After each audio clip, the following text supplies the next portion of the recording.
Today on Community Cooking, we have guest chef Cheryl Dent in the kitchen. And on the menu, we have a smoky maple barbecue sauce to put on our baby back ribs, plus a spaghetti squash to cut the carbs without cutting the flavor, and a lavender mojito. You won't want to miss this show. We are cooking with some of the best chefs from our own community.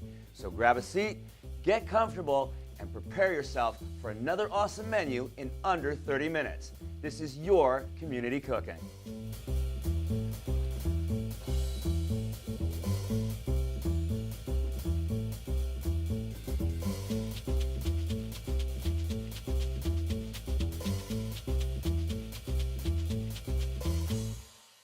Hello and welcome to Community Cooking. I am your host, Kirk Leins, and in our kitchen today is my friend, Cheryl Dent. Hi, Kirk. Hello. What do you think of the new place? It's amazing. Right? Wow, it's so fancy, modern. There's lots of space. It's like you're describing the menu you're going to make us. Fancy, modern. I love what you've got today. We're going to do a smoky maple barbecue sauce, some smoked ribs. Smoked which ribs. I can't wait to see how you do that because we don't have a smoker here. But we're going to turn your oven into a smoker. I Who like knew you that. could do that, right? I like that. A spaghetti squash. Yeah. And then a mojito, a lavender mojito. A lavender mojito. And what's cool about the lavender mojito, you can make it with alcohol or without. Today we're going to make it without alcohol. But Beautiful. It's such a fun, refreshing cocktail. Well, we are starting on the barbecue sauce, correct? Talk to me about ingredients first. So I came up with this recipe for barbecue sauce because I was finding that a lot of barbecue sauces either there was too much vinegar in them, or they were too sweet or not sweet enough.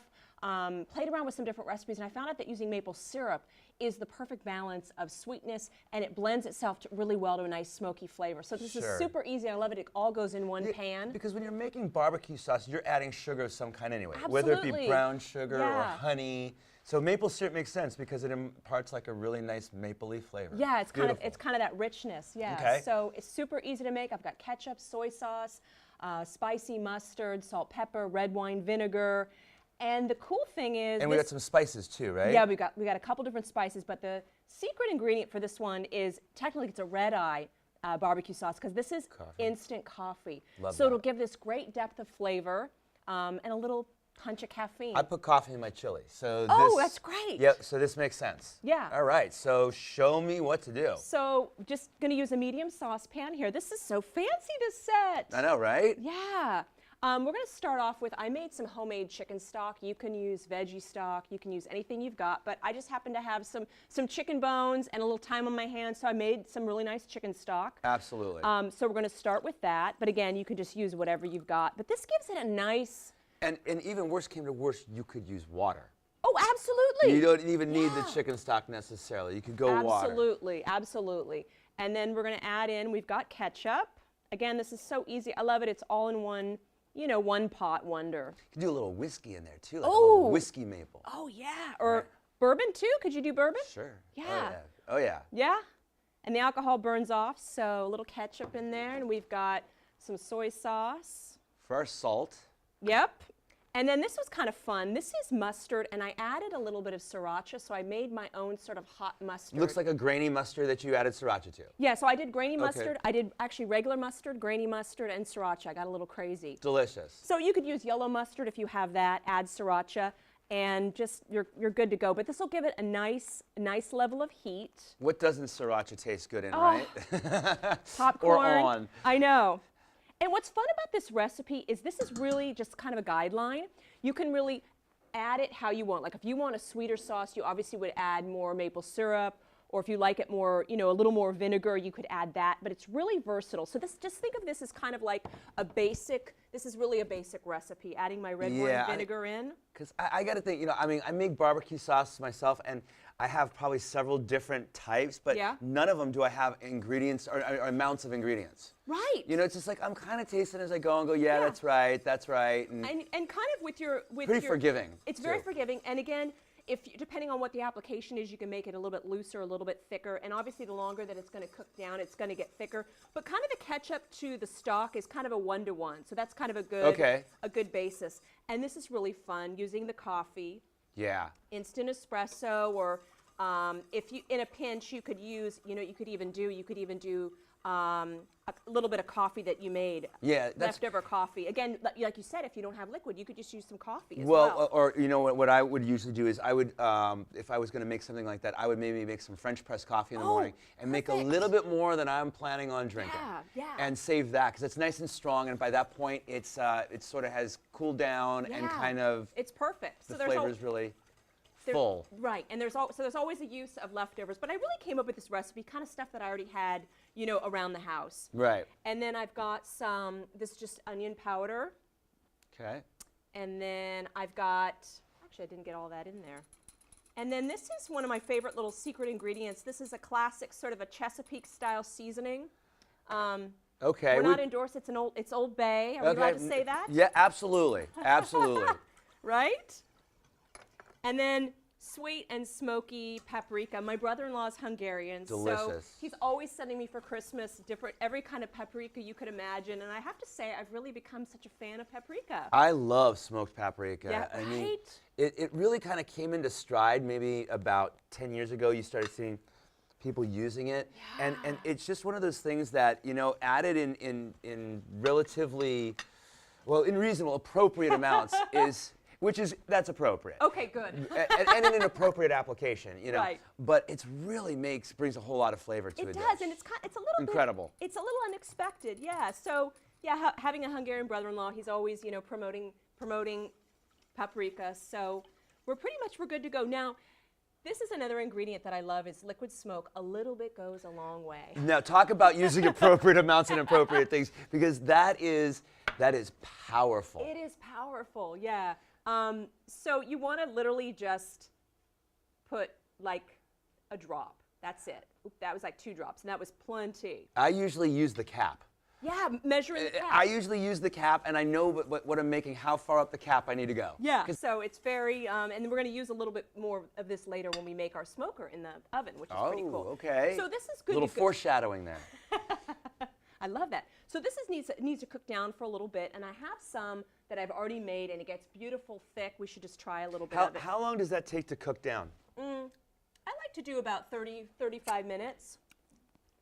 That's delicious. It's very good. And sometimes I find that honey can kind of overpower it. It definitely has a very specific flavor, where I think maple is a little bit more of a chameleon, like we were talking about earlier. Right. It definitely lends itself to smoky. So this is good. We're just going to set this off and let this kind of thicken up.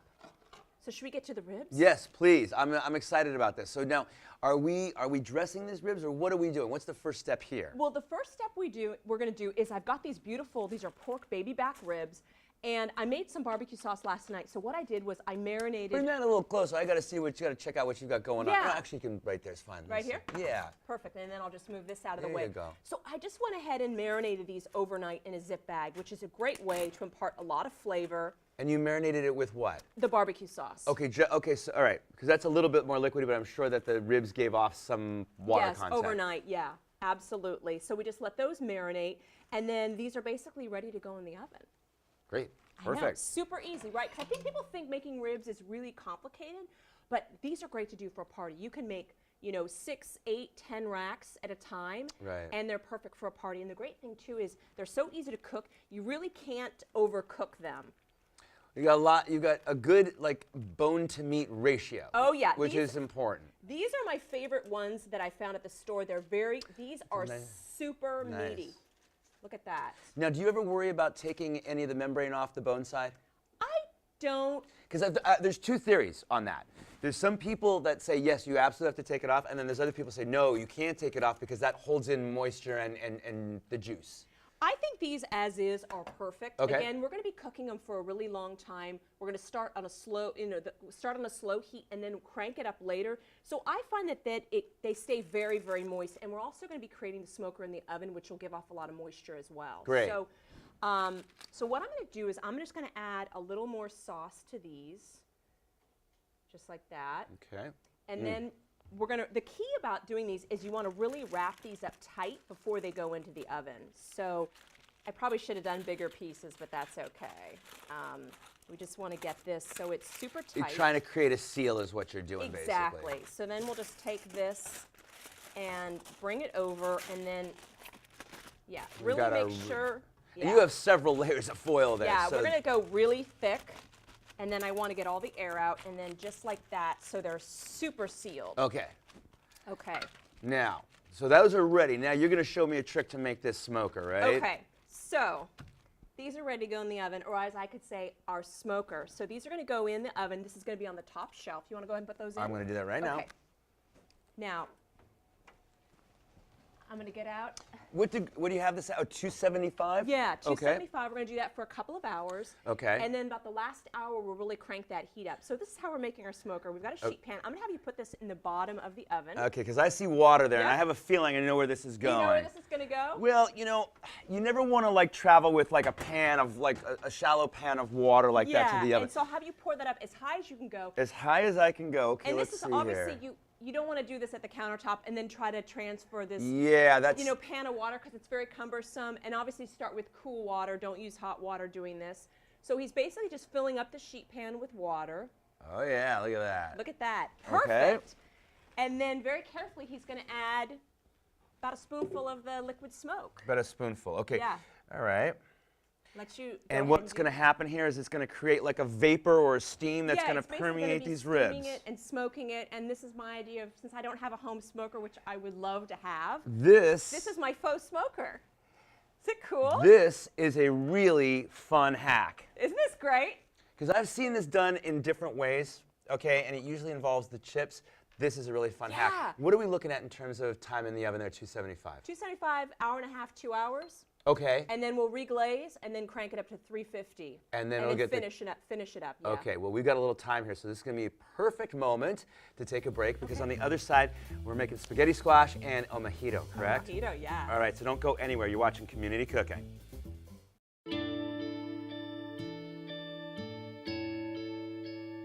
Calls me googly eyes.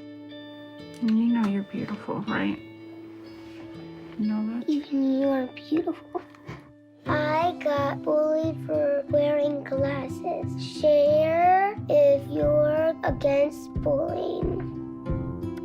We put it out there, just took off. 3 million people have shared this post.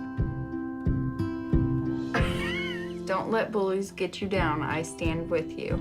Our whole family's wearing glasses. I wear glasses and I'm proud. I even have the army on my team. All the kind comments brought my child joy. I don't feel thank you is enough. That's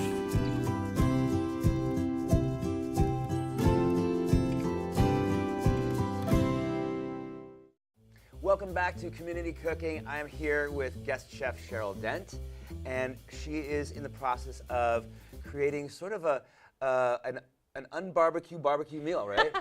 Right. For those days when you can't get outside and actually use your barbecue, we've made a fake smoker in our oven. Well, we started off by making a smoky maple barbecue sauce. Super easy, one pot wonder, basically. And then you put together this sort of like faux smoker Yep. that you've got going in the oven.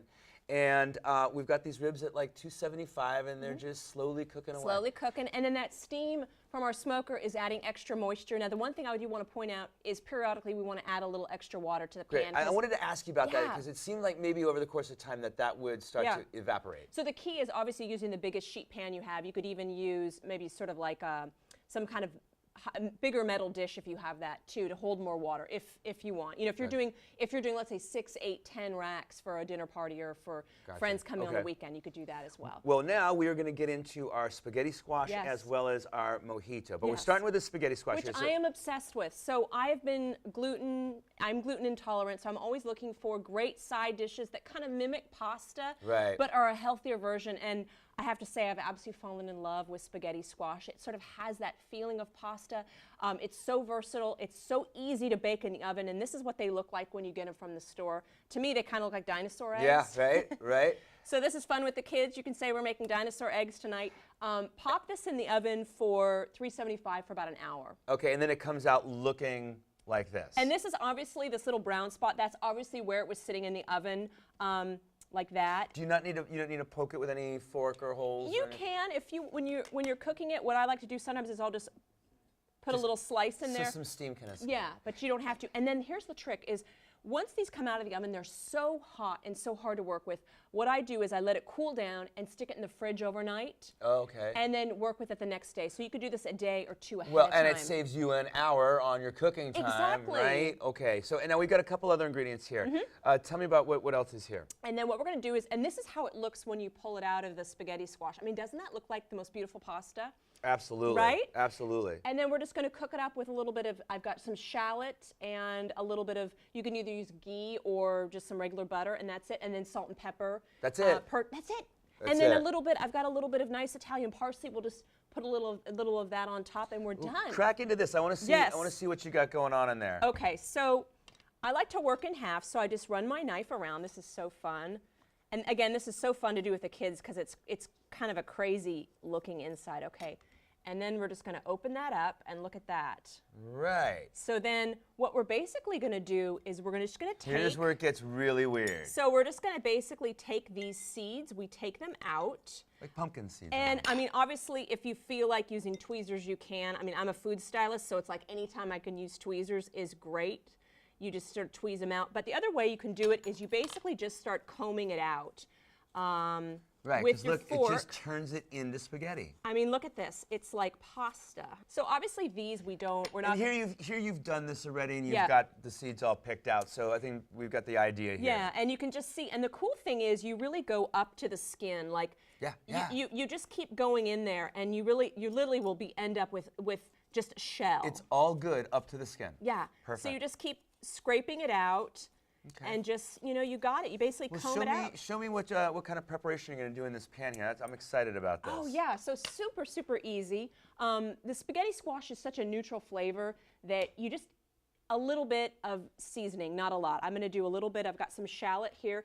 And since I cut this the day before, I just added a touch of olive oil. But again, you can just use dry shallot if you want. But since I did this ahead of time. You didn't want it to get all oxidized. Yeah, exactly. Okay. So put that in my pan, let that kind of warm up. And what I did actually overnight, since this does have a lot of moisture in it, if you can kind of look at it, I let it dry out over some paper towels to get some of that residual moisture out. Okay, yeah. Because you want it, again, I'm kind of looking for something as close to like pasta as I can and drying it out because it does have a lot of moisture in it. Well, and what's going to happen is whatever you put on top of that, whether that be butter or marinara sauce, it's going to make it watery. Yeah, exactly. Okay, so you want to, and if you did this day of, I guess maybe take it out and put it into like a fine mesh sieve. Yes, fine mesh sieve. Over a bowl or And then what I something. did overnight, you can also take like some kind of resealable container, a couple of paper towels, and just kind of, pat it down, and then you're pretty much good to go. Great. The other thing too you want to work with this is it's already cooked. So we're basically just kind of warming it up and adding our seasonings to it. So You don't want to cook the heck out of it. 'Cause yeah. You want to keep texture. And I also want to keep these beautiful, I mean, look at that.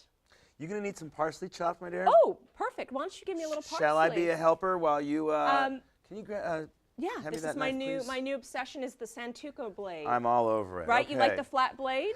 You know what? I'm good with it. I'm good. I have one at home. I use a lot of different knives. I have the classic chef's knife. Yeah. I have Japanese knives that are completely edged differently than Yep. the Western knives. So I'm sort of a knife freak. And if you, with the shallot, I like to mince it really, really super fine and cook it just a little bit so you start smelling that aroma. You can smell it right now. Right. It smells perfect. Then I'm going to add my... Shallot is lovely, isn't it? Isn't it great? It's so good. It really is better than an onion. Oh. And you know what? It kills me to say that because I love onions. Yeah? I really do. But there's something about and in a preparation like this where you don't want big chunks of onion to overpower anything. Nope. That shallot really works well. And I think for this, using one of these spatulas is really great. And what's perfect is the onion is just nicely caramelized, and now it's perfect. We're just going to add in our beautiful spaghetti squash. All right.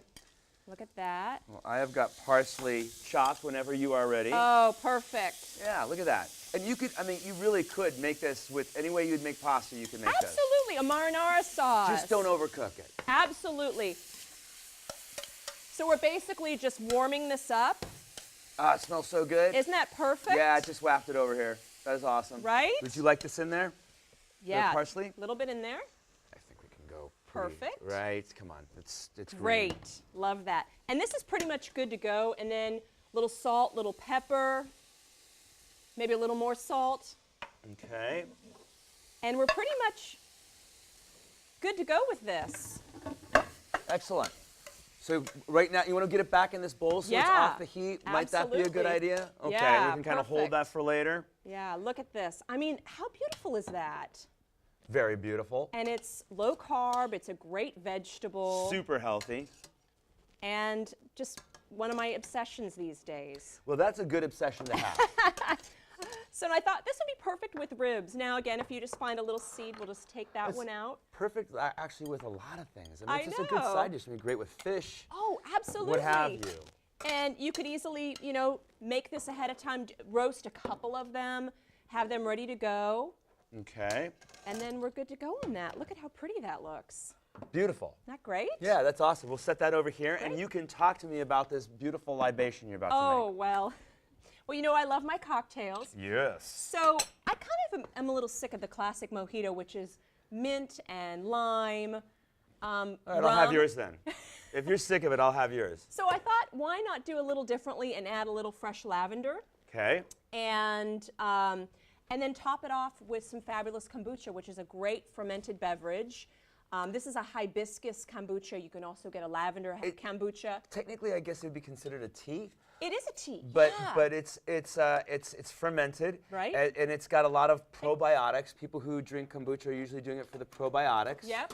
Good for tummy issues, things like. Digestion. But what's great And it's about slightly it, effervescent. So and it has a bit of a fermented, like almost beer-like taste. yeah, and to it. almost to me, it has a little bit of that sort of champagne quality, that effervescence. The bubbles are very fine. And there is a very, very, very small alcohol content to it. Absolutely. So- Very small. So if you are making it for kids, you can get a version of it that has absolutely none in it. Yes, they do make So some. just check for that. But you could also use any of your favorite sodas. You could use a lemon lime soda. You could use Sure. an orange soda. But just so that people know, I mean, to become inebriated off that, you'd have to drink. You couldn't drink that much kombucha. let's just, you know. A lot. Well, I don't even think you'd get that in you. Yeah, a lot. So I'm just adding the fresh mint. And here's something cool. I made simple syrup infused with mint and pineapple. Oh, yummy. That sounds So great. simple syrup's pretty easy. It's basically 1-to-1 sugar to water, bring it to a boil, let it cool down, and you can kind of throw in whatever you want. So to give a little Absolutely. more flavor, added some pineapple, some mint, so we'll just add a little of that in there. I'm just gonna do a little bit of the lavender, and that's gonna get muddled as well, just a hint, Yeah, that's nice. you know? That's nice. I mean, obviously, it's one of those ingredients that you don't want to go too crazy with lavender because it can kind of overpower. It's like rosemary, you know, you put a little bit in, goes a long way. It has that perfumey quality. Yeah. For sure, for sure. But delicious. And I thought combining that with the mint and the lime just gives it kind of it kind of elevates it. Okay. And then I'm going to have you hand me the glasses. I'm going to get those Okay. organized. Look at that. All right. Okay. So I thought a tall boy glass would be kind of fun for today, For sure. you know?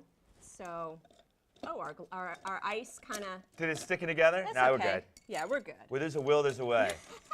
They're big pieces. I'm kind of obsessed in cocktails right now, those like large chunks of ice. Have you seen those? Yes, the one big giant piece. Yeah. Yeah, really neat. Or how about the round ones? Oh. I have some of the makers at home where you can make perfectly round, like giant balls of ice. Oh, that's perfect. Well, next time we'll have to do that. Do you want to know the trick? Do you know how to get clear ice? Tell me the trick. Okay, there is a trick, and this works. So before you make your ice, the water you're going to use, boil it. Okay, boil it, Right. and then what you do is more let it cool down slightly, Uh-huh. and boil it again. Double boil. Yes, and then let it cool down again, and then pop it into your ice molds, and you will have clear ice. Okay, so you next go. time, You I'm gonna gonna bring some have- clear ice? I'm going to have clear ice, and I'm going to have round and square clear ice. All just right. because. All right. Okay, so that looks good. I'm going to just test it just to see kind of where we're at. And this is where it gets kind of fun. Kind of see if it's sweet enough, if it's, you know, tart enough. If it's lavendery enough, Oh, wow. good. Well, that's going to be good. Yeah. Okay, so we're going to add our ice into our shaker. Okay, and if you were going to make the adult beverage, this is where you would add your, pretty much any. That's our rum, so let's pretend that we're adding the rum. We'll just put a little bit of rum in there. All right, there's rum in there. Yep. Hello, Or rum. any clear vodka, or clear alcohol would work too. If Absolutely. you wanted to, you could do it with Yeah. vodka, tequila, be good. Yeah, that would be great too. Just wouldn't be a mojito. It wouldn't be a mojito, exactly. So we're calling this kind of a A fojito. Okay. All right. I You like that? I like that. You and your names of your recipes. I know. You got to have a fun name for Thou stuff. who puts more work into the names of the recipe. No, you put a lot of work into these recipes, actually. Well, they're really But simple, you always actually. have this. You always have these quirky names where it's Yeah. like, okay, what came first, the name of the recipe? I don't know. I kind of get fun ideas for names. Okay. So we'll just pour that in. There we go. Yeah. See? And then we'll just top it with our wonderful kombucha. Okay, that looks good. And then, Boom! Look at that. boom. Look at that. How festive is that? And you can see that bits of mint in there. All right. Well, listen, we have got our drinks made. We've got all our spaghetti squash made. We've got our ribs finishing up. Perfect time to go to break because on the other side, we've got to taste some food. Does that sound good? Yeah. All right, the good stuff's coming up, so don't go away. You're watching Community Cooking.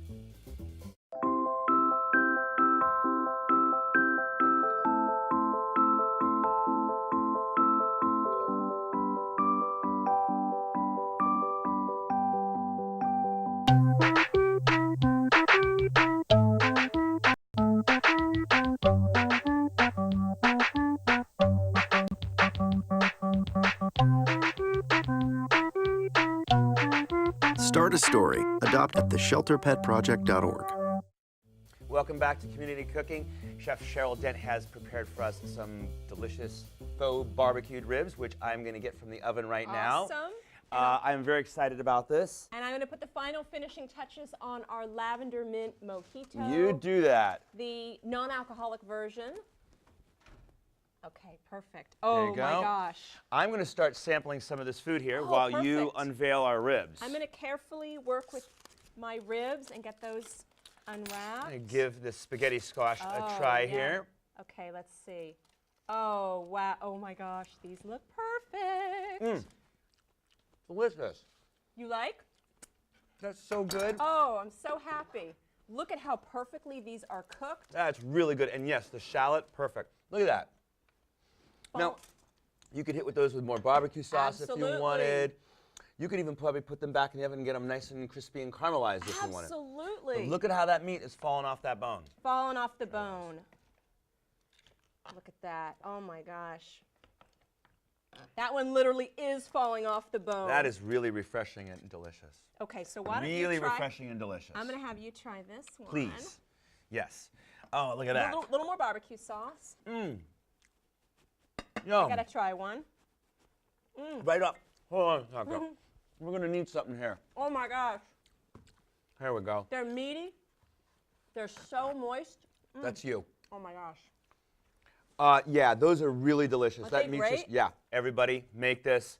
Faux smoky ribs, pretty awesome. Amazing. Thank you for watching Community Cooking. We'll see you next time. Really good. I'm going back in.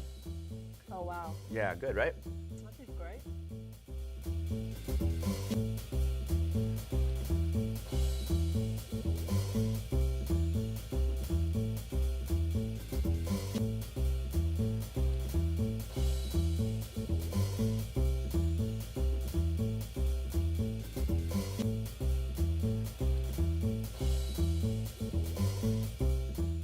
If you'd like a copy of the recipes seen on this show, send us a self-addressed stamped envelope to the Office of Cable and Community Relations. That's 3350 Civic Center Drive, Suite 200, in Torrance, California, 90503. Be sure to note the show number displayed on the screen. And don't forget you can find all the fresh ingredients used on today's show at the Farmers Market. Visit the one here in Torrance at Wilson Park. That's located at 2200 Crenshaw Boulevard. They're open every Tuesday and Saturday from 8 a.m. until 1 p.m., rain or shine. And if you'd like to be a guest on our show, email us at communitycooking@torranceca.gov and check us out online at youtube.com/Torrance CitiCABLE and like us on Facebook at Community Cooking TV.